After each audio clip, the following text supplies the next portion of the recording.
All right, so when you get a staffing file that looks like so, first thing I kind of do is I just resize these rows so I can fit all the data on my page or my one screen a little bit better. So let's see, we go up here to format, and then I did auto fit column width, so it kind of just fits according to the data that's in there. And you can kind of see what you want a little bit more. So this right here, these are hours in P or PST. First thing I do is I put hours in MST over here at the top because Lord help me, I need it sometimes. So let's see, we're gonna do 1, 2, and once you get a couple cells, you can actually drag it because it'll notice a pattern for you up until 12, and then do it again. Oh, don't do that. And back down to 12. Cool. So now we've got hours MST, and then we can just kind of color code it so we know the difference in hours. I'm just going to save that real quick. Okay, so now we've got time zones. It's easier to see. The next thing we're going to do is we're just going to select the actual daily hours right here. Go to conditional formatting, go to color scales, and I usually pick that middle one right here so that the numbers that are higher turn in red and the numbers that are lower turn in blue.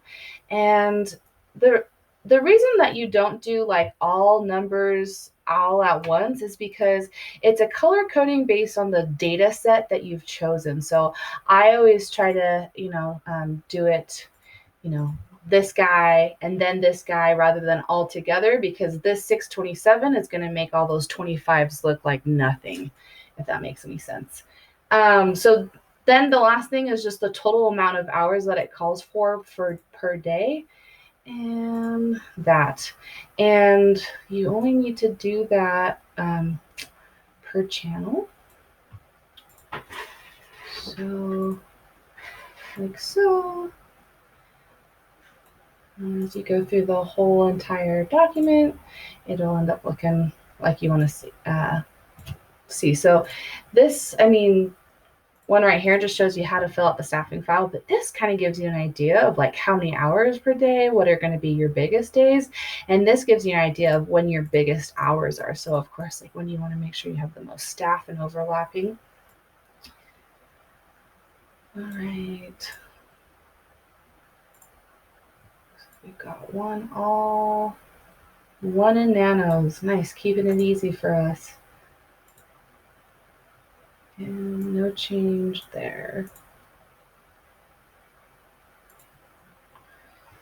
And then I'm just going to kind of skip to this bottom one. This bottom one's nice because it shows you all 4 channels. So it won't really help you in like figuring out filling out the staffing file on the calendar, because you're going to want to look at the individual channel. But it does show you by day, like what are our team's biggest days, and what do I want to make sure I let the team know in terms of like, oh hey, yeah, please no one call out during this time, and then it kind of gets better as the weeks go on. So yeah, in a nutshell, that is what you're going to want to do to the staffing file when you receive it to make it visually pleasing. Laura, can you think of anything else that you would like to do to add to this? No. Okay. Sounds good. Well, then that's it. Let me pause this video.